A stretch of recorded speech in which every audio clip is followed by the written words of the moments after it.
Here's the other thing. Let us say together, it's possible. It's necessary. It's me. Yes, write that down. It's me. Take ownership for your life. Nobody can live your dream for you but you. Nobody's going to take care of your business like you. Stop coming up with excuses. Don't give yourself permission to continue to live a small life. You can't fit a big dream into a small life. Give yourself permission to go for it, to test yourself, to challenge yourself, to live full. Suck it up and move on. Get over it. You look at your goals and look at your dreams. When you're going through some stuff, repeat after me, please. When things go wrong, don't go with them. Yes, write that down. When things go wrong, don't go with them. When you're working on a business deal, you're counting on some money. Someone said you will get the loan and it falls through. You have an event and the people that you thought would be there and support you, they don't come through. Or someone turns against you or you get ripped off. It's going to happen to you. 8 out of 10 millionaires have been financially bankrupt. Walt Disney had he filed bankruptcy 7 times and had 2 nervous breakdowns. It's called life. But I got a saying, when life knocks you down, try and land on your back, because if you can look up, you can get up. You've got the power in you to do that. You've got something special. You've got comeback power. There's something in you that tells you this is not it for you. You have not peaked here. There's more in you that you are expressing. Eye has not seen, ear has not heard, nor has entered the heart of mankind what's in store for you if you challenge yourself, if you persist and persevere, if you take ownership for your life. George Bernard Shaw said the people that make it in this life, they look around for the circumstances that they want, and if they can't find them, they create them. Create what you want. You have the power in you to do more than you can ever begin to imagine, to control your destiny, to make a difference in our children, to make a difference on the planet, to make an impact. Go through something, hold your head up. If you ever make a mistake, hold your head up. If you ever do something that everything goes wrong, life catch you on the blind side, hold your head up. It's not over. Goethe said, that which does not kill you will make you stronger. Hold your head up. Shake someone's hand on your right and left and say, hold your head up. Program yourself to success. He said, won't you listen to Earl Nightingale and Zig Ziglar? Listen, faith comes by hearing and hearing and hearing. He said, I want you to change your relationships, and I don't want you to ever lose your hunger. I said, what do you mean by that? He said, people that are hungry are unstoppable. People that are hungry are no matter what people. They make it happen no matter what. He said, I want you to listen to Paul Harvey. Who is he? He's the world's greatest communicator. Success leaves clues, young man. Always listen and follow people who are doing what it is you want to do at the level you want to do it, and learn from them. You have greatness within you. Don't allow your circumstances to determine who you are. Don't allow your negative thoughts to hold you back. You have something special. You can do more than you can ever begin to imagine. I can give you. He said, develop your mind, put your money where your mouth is, continue to learn how to be an effective communicator, because once you open your mouth, you tell the world who you are. And always surround yourself with OQP, only quality people. So that if you want something out of life, if you want to change yourself, if you want to acquire something, if there's some goal that you want to reach, that is really not easy as some people will make us feel. That living your dream, changing your behaviors, overcoming negative habits, it's challenging. It's hard. That living alone is just very difficult. And once we begin to come to grips with the fact that living is difficult, life is very challenging. I heard a song once by a guy named Dimples called, If It Ain't One Thing, It's Another. Number one, you've got to work on yourself. It's very important that you engage in an ongoing process to develop you. Spend more time on yourself than what you've been spending. It's very important. You owe that to yourself. I was reading a book by Og Mandino called The University of Success. Read one line, gave me a chill. I didn't have to read anything else in the book. He said, many of us never realize our greatness because we become sidetracked by secondary activity. We spread ourselves too thin. Decide that you're going to take some time to work on you, that you deserve that from yourself, that your life deserves some prime time. Because you are creating your own production. As Michael Todd would say, you are the star of your show. You are the director. You're writing the script. And you will determine whether your life is a smash office hit or flop. You determine that. Working on yourself, talking to yourself. That's so very important. Overcoming the negative conversation, that inner dialogue that's going on all the time. Even when you don't want it to be there. You can't stop yourself right now from thinking. You can't do it. It's going on. And so learning how to empower yourself, part of doing that is standing up to yourself. You've got to stand up inside yourself sometimes and say, shut up. You've got to do this. When you're working on something you want to achieve, you have got to stand up to that voice. You've got to sell yourself every day on your abilities, on what you're doing, on the goal that you want to reach. You've got to sell yourself every day, according to your level of belief. It will manifest itself in what you're doing. Whatever we have right now, whatever we're demonstrating in our lives, is a result of what we believe subconsciously that we deserve. And part of increasing that belief level is that you have got to convince yourself every day. You've got to sell yourself. If you don't believe in yourself, it won't happen for you. I learned all of it.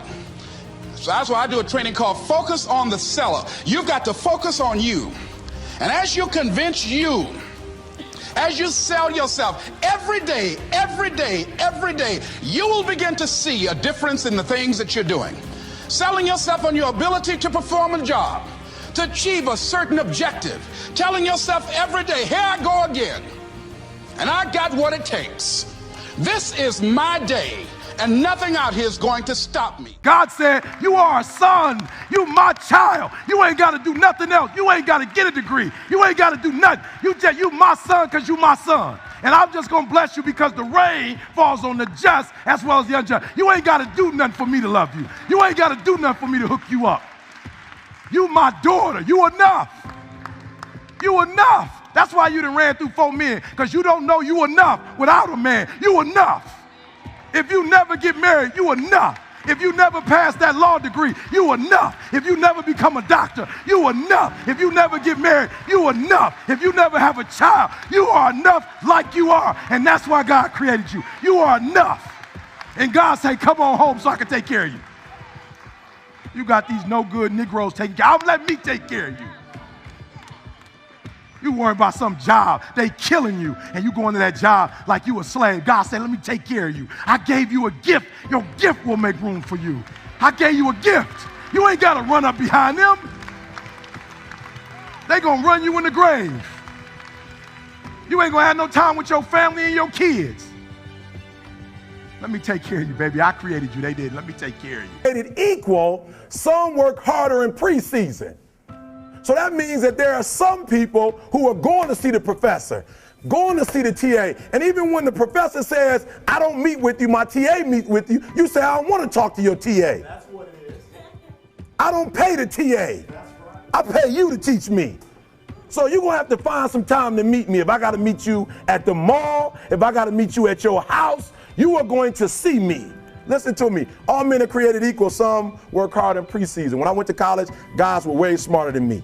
4.0s, 3.0s. They went to the Ivy League high schools, came to Oakwood from these great high schools. Most of them are not doing what I'm doing. Why? Because it's not about where you come from. It's about heart. You come to a place where, being smart ain't enough. You got to have heart. It may last for a minute or an hour or a day or even a year. But eventually it will subside and something else will take its place. If I quit, however, it will last forever. Listen to me, I'm telling you as I leave. Be strong and very courageous. Be strong and very courageous. Be strong and be of good courage. Be strong and possess the land. As the sucking man, you were just used for physical strength. But as a leader, you gotta have inner strength. You gotta defy the Amorites, the Hittites, the Jebusites, the Gerashites. You gotta defy all of them. And so you're gonna have to be strong. You said, you're gonna have to be strong. You're gonna have to resist your own fear and resist their doubt and resist their murmuring. Be strong. That no one can do it for you but you. And even though you face disappointments, even though you will experience some setbacks, it goes with the territory. You must understand that. I remember I was playing a game with my 9-year-old son, John Leslie, and I beat him 10 straight games in a game called Connect 4. And finally, I said, John Leslie, I'm bored. I don't want to play you anymore. And I got up. I said, I'm ready to go to sleep now. And repeat out to me, please. Let's say this together. It's not over until I win. John Leslie said, no, you can't go now, Dad. I said, why? He said, it's not over until I win. That was his attitude. We sat down and we played several other games. And finally, after the 11th game, John Leslie won, and he got up and he yawned. And he said, I'm ready to go to sleep now. And I'm saying to you, what if all of us took that attitude after we face a rejection and a no, or we have a meeting and no one shows up, or somebody say, you can count on me, and they don't come through? What if we have that kind of attitude? The car's repossessed. Nobody believes in you. You've lost again and again and again. The lights are cut off, but you're still looking at your dream, reviewing it every day, and say to yourself, it's not over until I win. Write down at least 5 reasons on why you deserve your dream, on why you won't give up, what's going to make you unstoppable, why you must be unreasonable, because logical, practical thinking says you can't do it today. But if you want to produce unreasonable results in your life, like living your dream and taking charge of your destiny, you've got to be an unreasonable person. You've got to be an uncommon person. So write down the reasons of why you're here. My first major goal was to buy my mother a home. And let me tell you something, ladies and gentlemen. What will reasons do, Les? Nietzsche said, if you know the why for doing, you can endure almost anyhow. What do you mean by that? If you know why you're doing something, when the hard times come, and they're going to come, when the disappointments and the rejections come, and they're going to come by the truckloads, your reasons will be your rod and staff to comfort you, to pick you up. Once again, I got a saying on one of my tapes, if life knocks you down, try and land on your back, because if you can look up, you can get up. Let your reasons get you back up. Take responsibility for your life. Take responsibility for your life. When you decide to live like a conqueror, when you decide to become more successful, to create wealth, to be a change agent in your community, what is it that can keep you on the straight and narrow, that will cause you to keep your commitment to your commitment? Write down 5 compelling reasons of why you're going to keep your commitment to change your life. Keep your commitment never to go back to the life that you once lived. Keep your commitment to creating wealth for yourself, to taking care of your children, to be more responsible, to manifest Christ in you, in your life, in your community. Keep your commitment to live a life of contribution, to keep your commitment to be a conqueror and to act like it and to have authority and dominion over everything in your life. What are those reasons? I got on one of my tapes, if life knocked you down, try and land on your back, because if you can look up, you can get up. Your reasons will help you to get back up again. They'll be your rod and staff to comfort you. Let us say together, you got to be hungry. You got to work on yourself, develop your mind. You don't get in life what you want, you get in life what you are. Always strive to get on top in life, because it's the bottom that's overcrowded. You got to be hungry.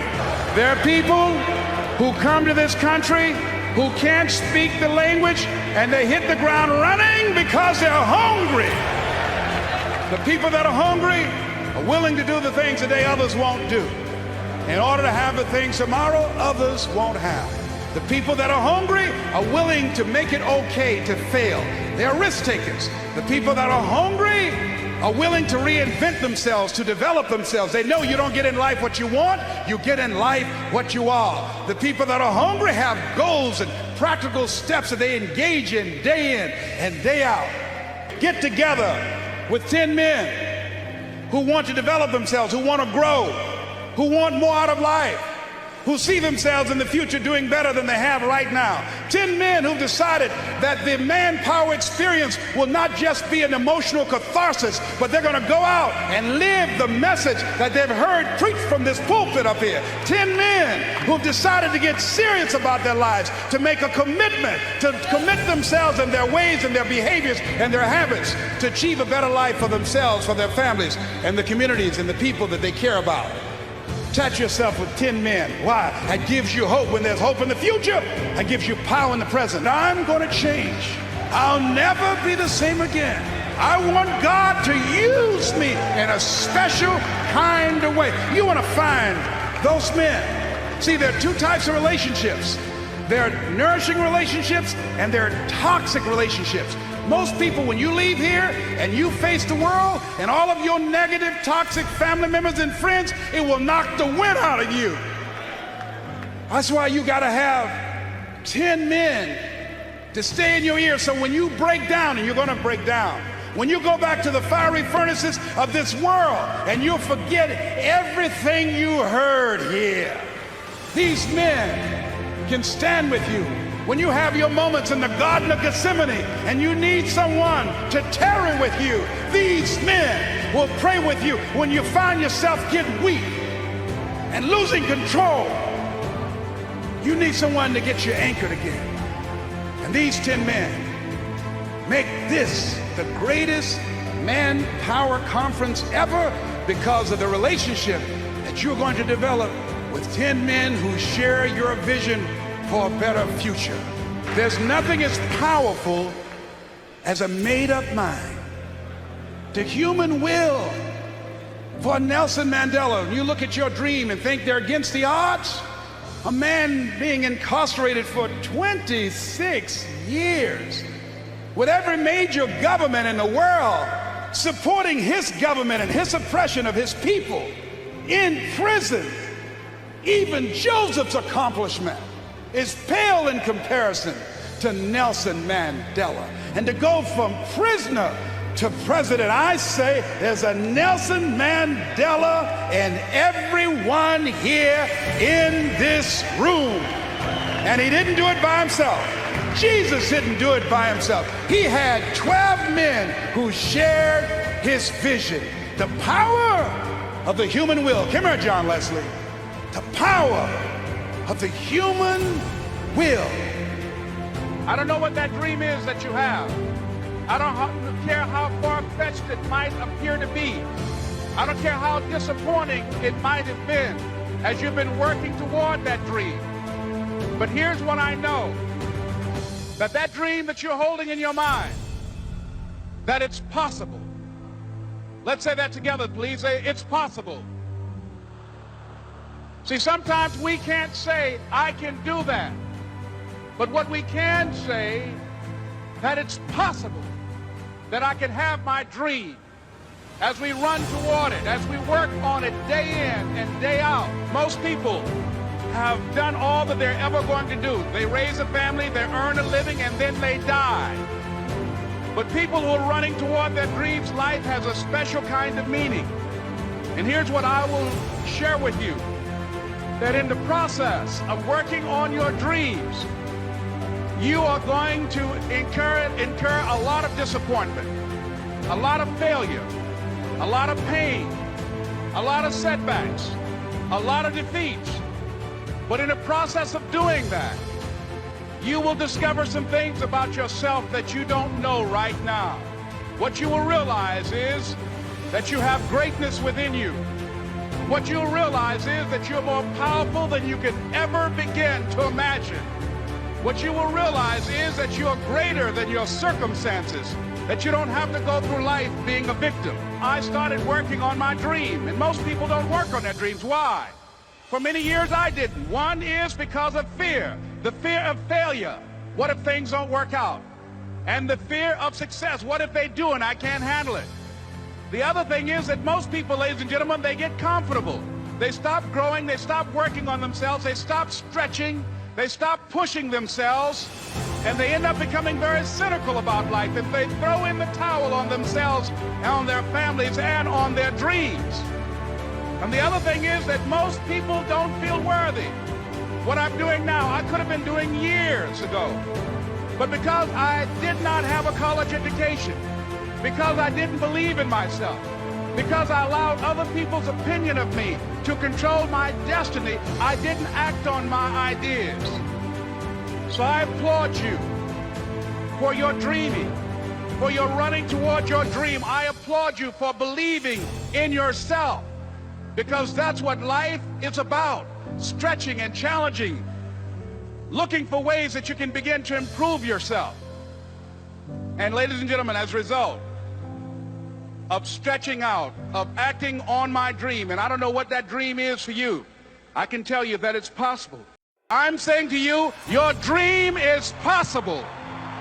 But not only is it important that you believe and begin to know that it's possible for you to live your dream as you run toward it, but I've done something that I want to share with you called Choosing Your Future. In fact, I've developed a set of tapes talking about how to begin to create your own reality by choosing your future.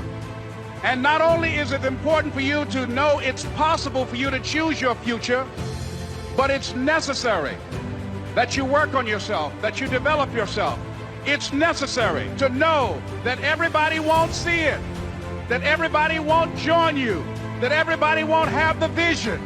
It's necessary to know that a lot of people like to complain, but they don't want to do anything about their situation, that you are an uncommon breed. You know, you have to know within yourself that I can do this. Even if no one else sees it for me, I must see it for myself. That's necessary.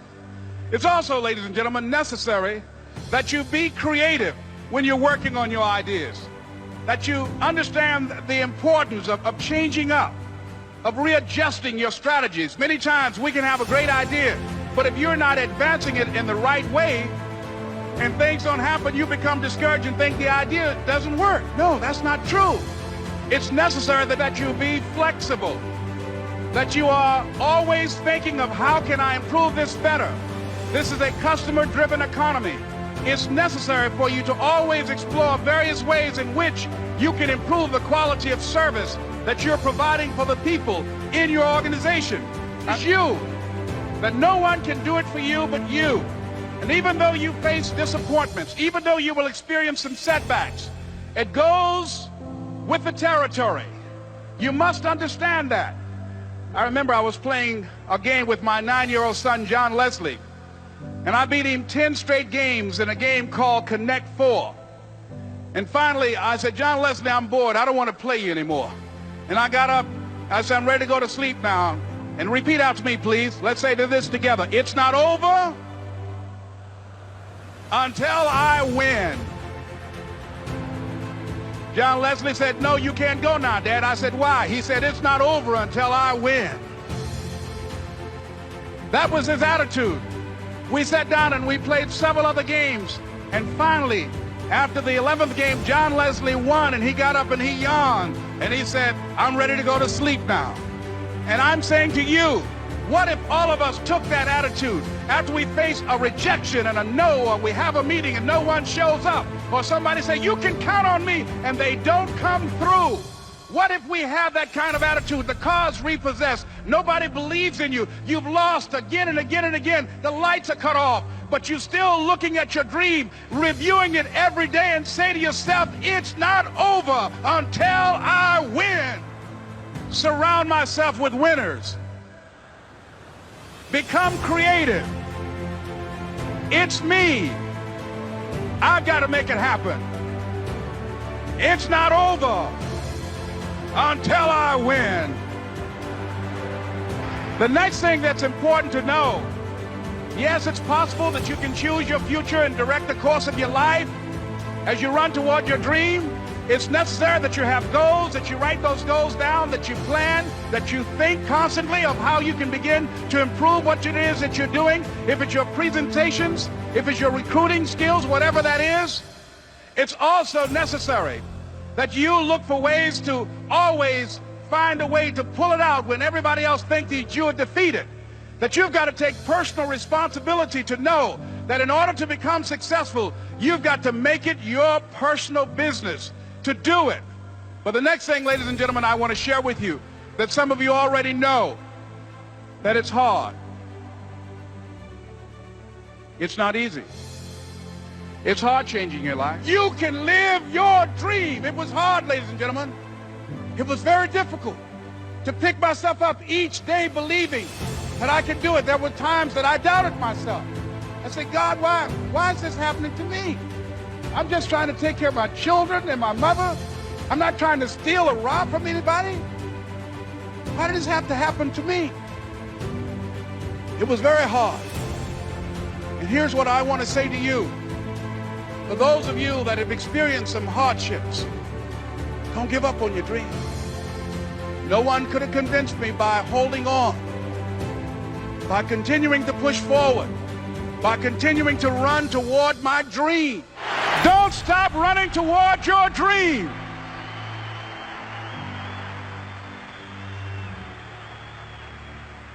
It's very important as you hold on to that dream. There are moments when you're going to doubt yourself. There are rough times that are going to come, but they have not come to stay. They have come to pass. It's very important for you to know that. Don't say I'm having a bad day. Say I'm having a character building day. It's very important for you to believe that you are the one to make this happen. I want you to know that you're blessed and highly favored, and that as you go toward the future, begin to know that you have greatness within you. And if just one of you here begin to envision yourselves as being blessed and highly favored to reach your goals, if just one of you capture the essence of what that means, that you have greatness within you and a responsibility to manifest that great proud, you can touch millions of people's lives, and the world will never be the same again because you came this way. Ladies and gentlemen, it's not going to be easy. Write down at least 5 reasons on why you deserve your dream, on why you won't give up, what's going to make you unstoppable, why you must be unreasonable, because logical, practical thinking says you can't do it today. But if you want to produce unreasonable results in your life, like living your dream and taking charge of your destiny, you've got to be an unreasonable person. You've got to be an uncommon person. So write down the reasons of why you're here. My first major goal was to buy my mother a home. And let me tell you something, ladies and gentlemen. What will reasons do, Les? Nietzsche said, if you know the why for doing, you can endure almost anyhow. What do you mean by that? If you know why you're doing something, when the hard times come, and they're going to come, when the disappointments and the rejections come, and they're going to come by the truckloads, your reasons will be your rod and staff to comfort you, to pick you up. Once again, I got a saying on one of my tapes, if life knocks you down, try and land on your back, because if you can look up, you can get up. Let your reasons get you back up. Repeat after me, please. No matter how bad it is, or how bad it gets, I'm going to make it. I'm going to make it. So yes, it's possible for you to live your dream. It's necessary that you associate with winners, that you work your system, that you are relentless, that you never give up. It's you. You've got to take personal responsibility. You've got to make it your personal business to make it happen. And you've got to resolve within yourself that I can do this, that it's hard, but you've got to say, I'm the one. I'm the one to make this happen. I'm the one to become successful in this business. As you work to help other people to become successful, that feeds your success. But you know it's going to be hard, but find out what will make it worth it for you. So, ladies and gentlemen, if you want to make your dream become reality, the people that are running at their dreams know that it's possible that you can live your dream, that it's necessary, that you're relentless, that you have a plan of action, that you are creative. The people that are living their dream of finding winners to attach themselves to. The people that are living their dreams are the people that know that if it's going to happen, it's up to them. And they're resolving within themselves, it's not over until I win. The people that are running after their dream know they're going to have hard times. They keep on running because they're saying within themselves, I'm the one, no matter how bad it is or how bad it gets, I'm going to make it. The people that are running after their dreams are the people that are hungry. Shake somebody's hand on your right and left and say, you got to be hungry.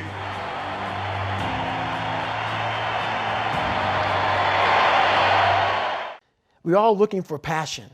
Passion's all around you. You have a whole fucking stack of it all around you. It's your insecurities, all that shit. You got to dive deep in that shit. It's all in there. All the energy and fuel you need is right in yourself. It's all there. You got a lot of stuff to do to overcome. And, you know, that's where I found it. I found it right there in my own insecurities. I found drive in my own insecurities. And that's the most powerful thing in the world. When you can find drive in your own doubt, fear, insecurities, you become very unstoppable. Man, I could have lived a much better life if I just would have just suffered a little bit more. If I just would have went in that shit and realized I had so much more. But fear and the 40% and living here versus living here, being afraid, stopped me. So I'm a big guy in visualizing. I'm a big guy in making a world. It may not exist. To me, it does. To me, it does. And I'm overpowering myself every day. And you got to find tools to do that. That's the tool that I use. The most important conversation you will ever have in your fucking life is the one you have with yourself. You wake up with it, you walk around with it, you go to bed with it. Eventually, you're going to act on it, whether it's good or bad. You have to. That's why the whole thing about this book I have, it's about you. It is about you. It's strictly about you finding who you are. So many people die, live 100 years, never fucking know who they are. Never know who they are. You have to look in that mirror and know there's so much more in here, man. Because I could literally right now be a 300-pound guy spraying for cockroaches still to this day if I did not look in that mirror and say, there has to be more to this. This can't be it. And then willing to go into it, dive deep into it, and give all I have to find it. So that's what all that's about. I worked myself so hard that I turned a person this fucked up into this motherfucker right here. Not off of reading a fucking book off a theorist. Off of going to work on myself and saying, I don't know how to do this, but I know that to get over there to that fucking side, I gotta grind myself into a fucking fine powder. And I did it. I did it off of sure will. And very few people will know how that feels. Very few. You gotta figure out your own personal equation. And once you figure out that equation, you now become a mathematical fucking genius about yourself. And that's what this book does. It makes you a fucking genius about who the fuck you are. And then from there, once you realize 3.14 is pi, you can solve any fucking equation in the world. That's what it's about. You got to become a risk taker. Write that down. Viscott said, if you're not willing to risk, you can't grow. And if you can't grow, you can't become your best. And if you can't become your best, you can't be happy. And if you can't be happy, then what else is there? He said the ideal situation for a man or woman to die is to have family members standing around their bed, praying with them as they cross over. He said, but imagine, if you will, being on your deathbed, and standing around you are the ideas, the dreams that have been given to you by life, the talents, the gifts that you've never nurtured, that you never developed, the skills that you never did anything with, standing around your bed looking at you with large angry eyes, saying, we came to you, only you could have given us life, and now we must die with you forever. And the question is, if you died now, what dreams, what ideas, what talents, what abilities, what skills, what books, what sermons, what seminars, what businesses will die with you? Miles Monroe said the wealthiest place on the planet is not in the Far East, where they have oil in the ground. It's not in South Africa, where they have diamond mines. He said the wealthiest place on the planet is the cemetery, because there you'll find dreams not pursued, books never written, songs never sung, sermons never delivered, businesses never erected, talents never nurtured, skills never developed. You survived 1 out of 40 million sperms. You were born to win. God wants you to be rich and wealthy and successful and to live the abundant life. You must affirm that for yourself every day. You've got genius in you. You're made in the likeness and image of God. You've got greatness in you. You have some special stuff in you. You showed up with it.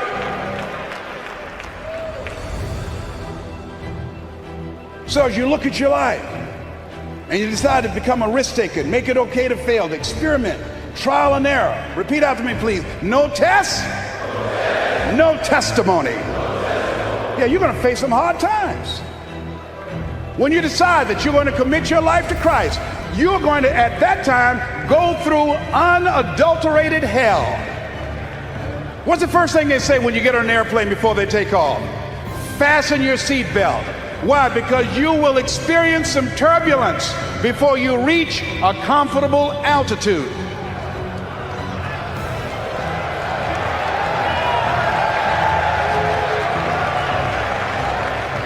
Life was testing me when the man looked at me and said, you have prostate cancer. Your tumor is too large to have the surgery. We're going to give you radiation seed implants. The most anybody's ever gotten was 90. They gave me 238. I went back 3 weeks ago. They checked my PSA level, which indicates the presence of cancer in your prostate area. 1 to 4 is normal. Beyond that is that you have cancer and it's spreading. When I first went a year ago, it was 6.1. When I went 3 weeks ago at Howard University Hospital, they gave me an MRI, it was 10.5. The guy said, I'm sorry to tell you this. I said, what do you mean? You're in the same situation that you were in when you came here. Here's something I heard. At Christ Universal Temple Church, at a restaurant, Bishop T.D. Jakes was praying for a lady in a wheelchair. And it's odd how things come to you.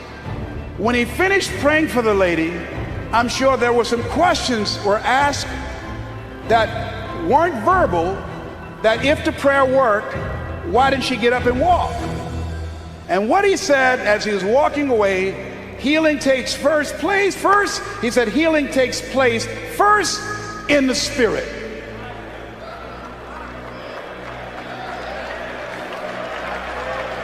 It didn't matter about his numbers. It didn't matter about their diagnosis. Judge not according to appearances. You must have the faith to call forth those things that be not as though they were. Now, do you really believe See, it's one thing to believe when you got money in your pocket. It's one thing to believe when your marriage is working out and you got your health and your children acting like they got good sense. Oh, it's good to say, oh, the Lord is blessing me. It's easy to believe then. Oh, but when you get that diagnosis, say you ain't gonna be here long. When you lose your job, when someone you thought you'd be with for the rest of your life say, no, we can't do this no more. That's when you have to stand. That's when you have to begin to live this faith, and that's not on you. That's when you got to call on something higher than you. Let that mind be in you. You got to be out of your mind to believe in spite of these numbers you can still make it. In spite of the pain you're feeling, you can still come back again. You got to be out of your mind. That's right. I'm in that Christ mind. I believe it. And not when things are just favorable, not fair weather faith.